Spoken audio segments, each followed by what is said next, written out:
hopefully you guys can hear me. I don't have my good dead cat on the microphone, so hopefully it's not too bad. But we are here on the Isle of Sheppey, which is an island off of the Kent coast.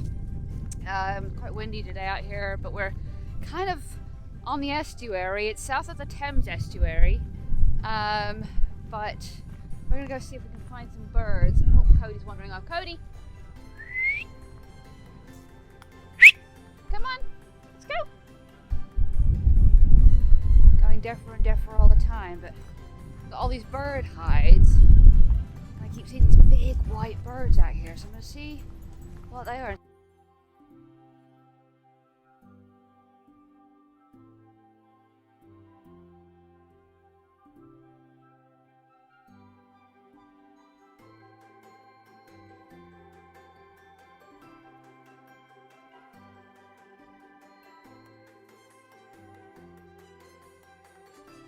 Alright, so we're at the end of Hardy Ferry Road, and you can just about see the estuary kind of area. It's not actually an estuary behind me, but the water that separates the Isle of Sheppey from the mainland. It's real windy, so I'm kind of ducked down by my car right now. But there's actually a causeway that used to go between here and the mainland, and I'm assuming that's kind of the ferry, or where the ferry used to be. I don't know if it was a chain ferry, if it was an engine ferry, or how that used to work. But we're going to walk out a little bit into the across the sands. Tide's out right now, just kind of keep an eye on that. We're not that far from the land, but we'll walk out there and check it out, and tomorrow hopefully we'll get to see the sunrise. So, anyway, taking you along with us.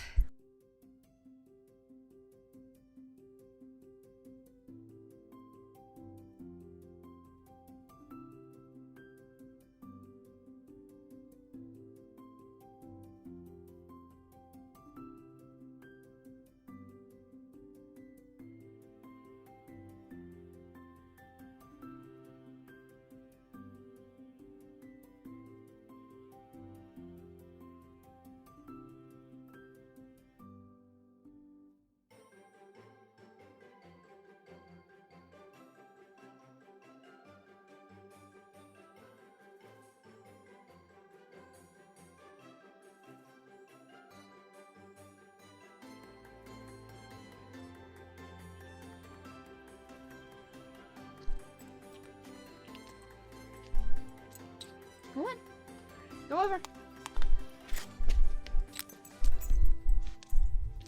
So I initially thought this was actually a plastic bag, but it's not. Sadly, it's a dead stingray or ray of some kind, but I don't think I've ever seen one like that. It's a shame it's dead, but obviously I couldn't get it back into the water even if I wanted to.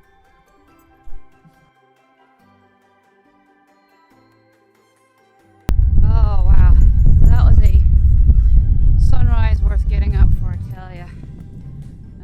Switched out my dead cat again, so I do apologize if it sounds bad.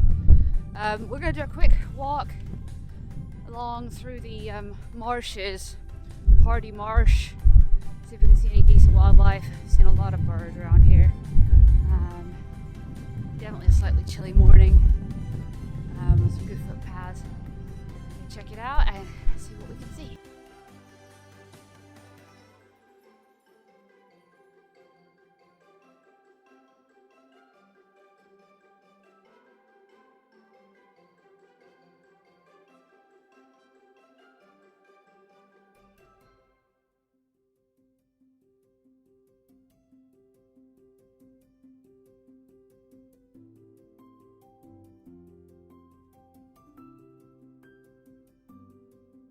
Wow, what a morning.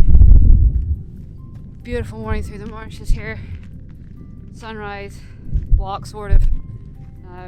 We didn't get the greatest sunset last night, but it was beautiful over the, I think it's called Swale Sands or Swale Marshes, Hardy Marshes, or Hardy Marshes. Made up for that stunning sunrise. And now walking through this RSPB reserve and just listening to the sound of all the birds this morning. I don't know if you can hear all the birds, but it's beautiful. What a stunning day.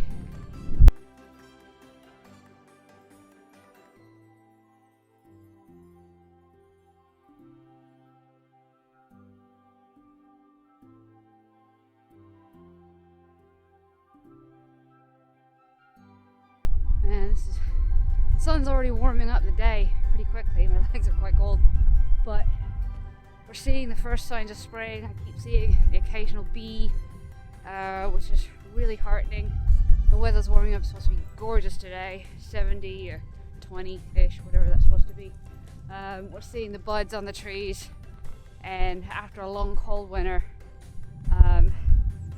both seasonally and mentally for me, it's really heartening to see this. Feeling really good today.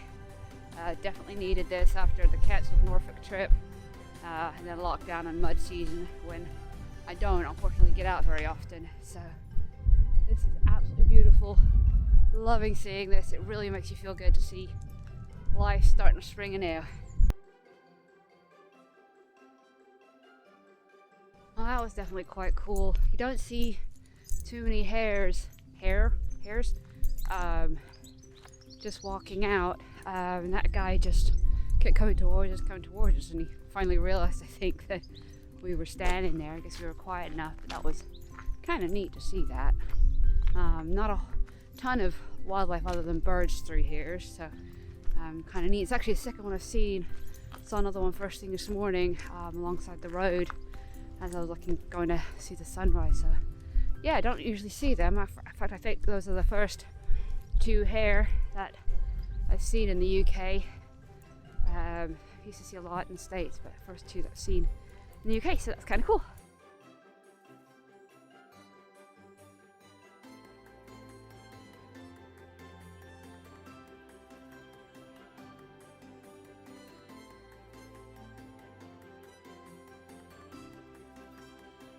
Alright, we've left farmland behind us.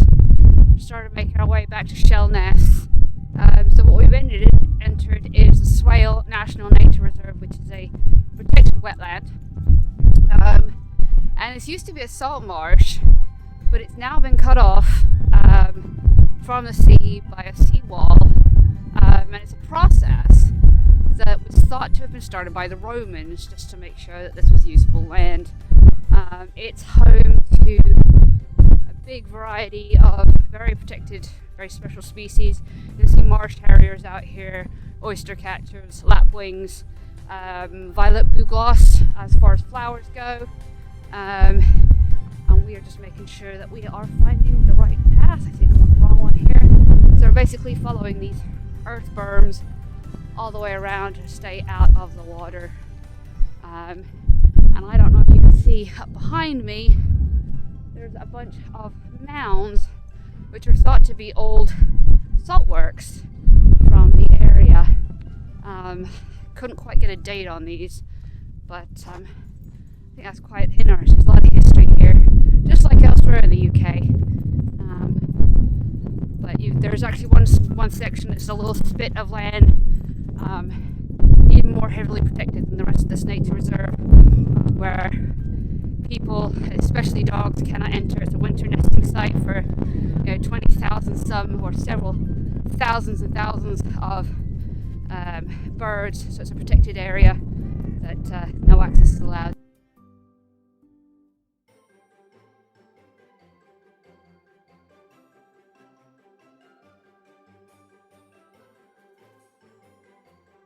Just looking out over, this is actual salt marsh over here, and to the left is the old salt marsh. We're actually walking along the seawall right here.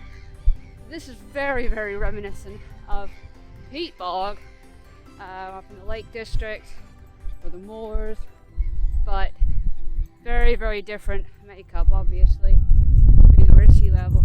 Sea's just out there. And we're coming up on a bird hide. Now there's several of these along this route. There's a couple across this saltwater brackish pond right here. We're going to see if it's open. May or may not be due to restrictions just being lifted. We'll go check it out. Nice little reprieve out of the wind in here. Lots and lots of birds. See the marsh harrier. Unfortunately I wasn't quick enough to get it on film. But out in this beautiful pond area, there's so many birds out there. We'll see if we can get some pictures or see what's out beautiful day, had it all to ourselves. Nobody else out here, and the only thing we can hear is the wind and the bird call.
Alright, I'm just going to spend the last little bit of this walk down on the beach, which is quite soft and muddy.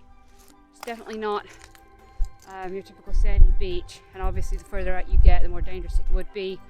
I don't know if it's 3 here, but I'm sure the RNLI have done mud rescues out here. So you want to stay at the top of the beach. Absolutely beautiful end of the walk. It took me about 2.5 hours, so about 5 miles, 4.5 to 5 miles. And that about does it for the Sheppey from me. Moving on. So really hope you enjoyed this. And as always, guys, thank you for watching.